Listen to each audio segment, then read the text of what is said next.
জাতীয় প্রেসক্লাবের সামনে আমি সেই কর্মসূচিতে যোগ দেব। মূলত শুধুমাত্র সংহতি জানানোর জন্য এসেছি। এই যে 7 দফা দাবি নিয়ে আপনারা আন্দোলন করছেন, এই বিষয়ে ইতিমধ্যে কয়েক দফা বক্তৃতা আমিও আপনাদের সাথে দিয়েছি।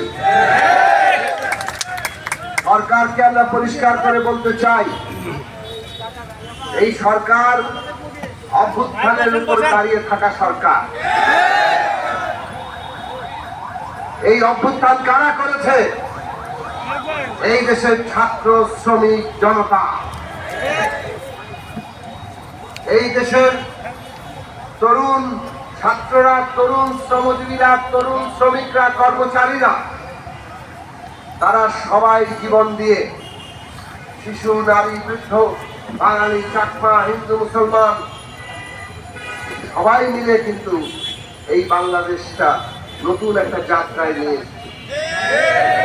এই বাংলাদেশে কেউ খাবে কেউ খাবে না তা হবে না।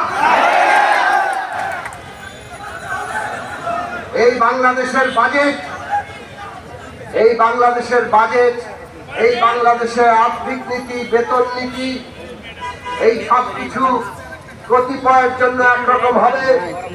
সরকারে যারা পলিসি মেকার, ক্ষমতার কেন্দ্রে বসে আছেন, তাদের জন্য একরকম হবে।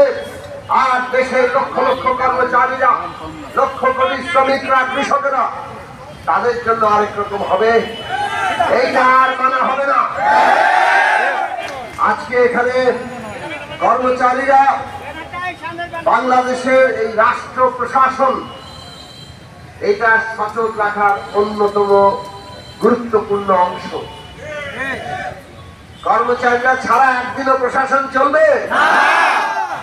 কাজেই কর্মচারীরা যেহেতু এক গুরুত্বপূর্ণ অংশ, তাদের প্রত্যেকের জীবনের মর্যাদা, তাদের জীবনের সেই মর্যাদা রক্ষার জন্য তাদের আয় এবং তাদের সকল সুযোগ সুবিধা আপনাদের নিশ্চিত করতে হবে। আগামী বাজেটে মহার্ঘ ভাতা সহ এই যে নানান দাবি, সিলেকশন গ্রেড এবং ইত্যাদি, এই সকল দাবি আপনাদের মানতে হবে। এমনিতেই সরকার তো 2 নীতিতে চলছে, 2 নীতিতে, এখন 3 নীতিতে চলছে। এক সরকারি অফিসে কর্মচারীরা আছেন, এখন বিশ্ব ব্যাংকের পরামর্শে তারা কর্মচারী নিয়োগ দেওয়া বন্ধ করে দিয়েছে।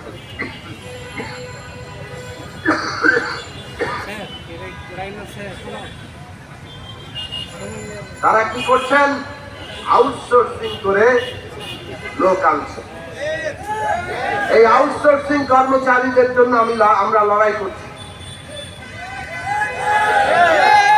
আউটসোর্সিং কর্মচারীরা তারা কি শ্রমিক নাকি তারা কর্মচারী? কোন স্বীকৃতি নাই। আপনাদের তো তার স্বীকৃতি আছে। আউটসোর্সিং কর্মচারীদের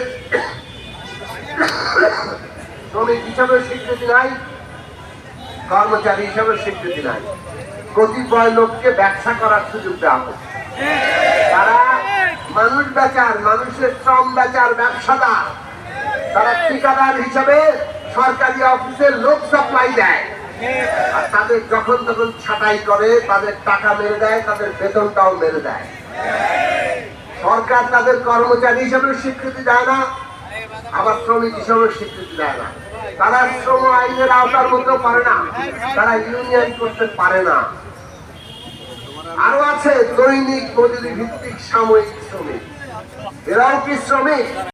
ইউনিয়ন করতে পারবে? পারবে না। সরকার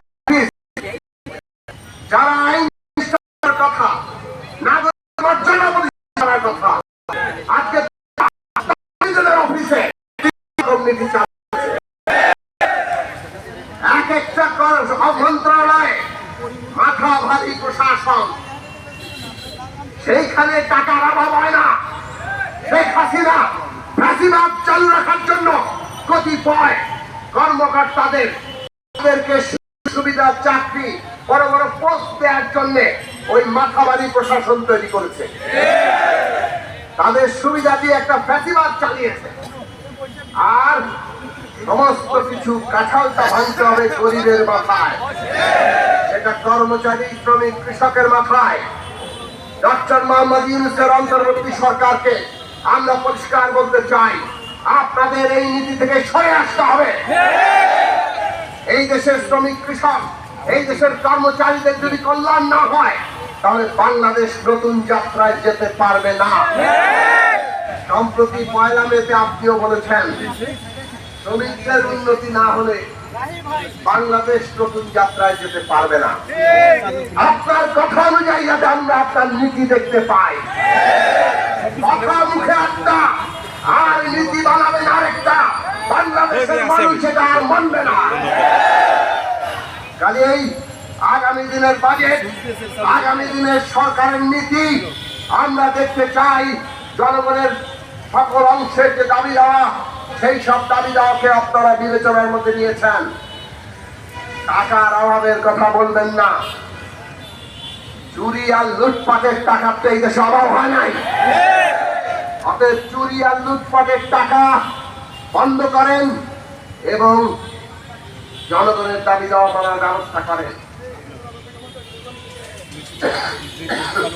যেভাবে আপনারা বেতন স্কেল নির্ধারণ করেন, পরিষ্কার ভাবে দেখা যায় মানুষকে চুরি করতে বাধ্য করা। একজন লোক আউটসোর্সিং কর্মচারী, 16,150 টাকা, 20 বছর কাজ করলে একই বেতন। আচ্ছা, সে কিভাবে চলবে বলেন তো? তার পরিবারটা কিভাবে চলবে? মানে আপনি বলছেন বাকিটা ম্যানেজ করে নাও। ম্যানেজ করে নেওয়া মানেই তো 2 নম্বরই করা, দুর্নীতি করা। আপনাদের কর্মচারীদের যদি আজকে বাজার দর অনুযায়ী সম্মানজনক বেতন দেওয়া হয়, ছেলে মেয়ে সহ পুরো পরিবার কিভাবে আপনারা লালন পালন করবে? ম্যানেজ করে দেবেন। সরকারের নীতিটাই হচ্ছে দুর্নীতির দিকে খেলা। কারণ ওই উপরে মাথাওয়ালারা বড় বড় দুর্নীতি করতে চায়। তাদের হাজার হাজার কোটি টাকা চুরি করতে হবে। তলা পর্যন্ত সবাইকে একটু একটু দুর্নীতিতে হাত ভিজিয়ে রাখতে বলে, যাতে করে কোন নৈতিক বিরোধিতা না আসে। এইভাবে সমস্তটাকে দুর্নীতিগ্রস্ত করে তারা তাদের এই লক্ষ লক্ষ কোটি টাকা লুটপাট আর পাচারকে এতদিন পর্যন্ত জায়েজ করে রেখেছে, অথবা চলতে দিয়েছে, চালিয়ে নিয়ে যেতে পেরেছে। বাংলাদেশে জুলাই অভ্যুত্থান হয়েছে, বিপ্লবী সম্ভাবনা হয়েছে। অনেকে বিপ্লব বলতে চান। বিপ্লব যদি হয় তাহলে ঠেকিয়ে বিদায় করেন এই দুর্নীতির ব্যবস্থা। পাচারকৃত টাকা ফেরত দিয়ে আসেন, আইন করেন। বাংলাদেশে এইসব কিছু তো আমরা দেখছি না। খালি চট্টগ্রাম বন্দর বিদেশিদের দিলেই কিন্তু বাংলাদেশ বলতে যাবে না। কাজেই বাংলাদেশের ভবিষ্যৎ নীতি বদলাতে হলে বাংলাদেশের মানুষকে নিয়ে ভাবতে হবে। আর সেই মানুষ যারা উৎপাদন করে, শ্রমিক, কৃষক, যারা পুরো সমস্ত উৎপাদন প্রক্রিয়াটাকে চালু রাখে, কর্মচারীরা, তাদেরকে বাদ দিয়ে আপনারা যদি উন্নতির চিন্তা করেন, সেই উন্নতি ফ্যাসিবাদীদের উন্নতির মতোই মানুষ হিসাবে মানুষের কাছে হাজির হবে।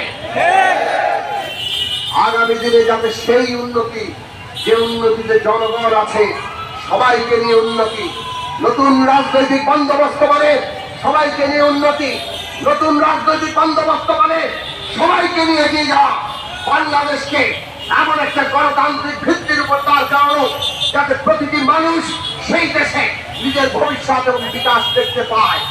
সেই রকম বাংলাদেশের নীতি যারা নির্ধারণ করবে, তাদেরকে আপনারা সমর্থন করেন, তাদের পেছনে রাজনৈতিক ভাবে সমবেত হন, যাতে বাংলাদেশ সত্যি সত্যি এত আত্মদানের পরে বদলাতে শুরু করে, পুরনো রাজত্ব যাতে আবার গেলে বসতে না পারে। আপনারা আপনাদের লড়াইয়ে বিজয়ী হবেন যদি লড়াই চালিয়ে যান। আগামী বাজেট ঘোষণার মধ্যে আমরা মহার্ঘ ভাতা সহ এই কর্মচারীদের দাবি প্রতিফলন দেখতে চাই। আপনাদের সবাইকে সালাম, ধন্যবাদ, ভালো থাকবেন।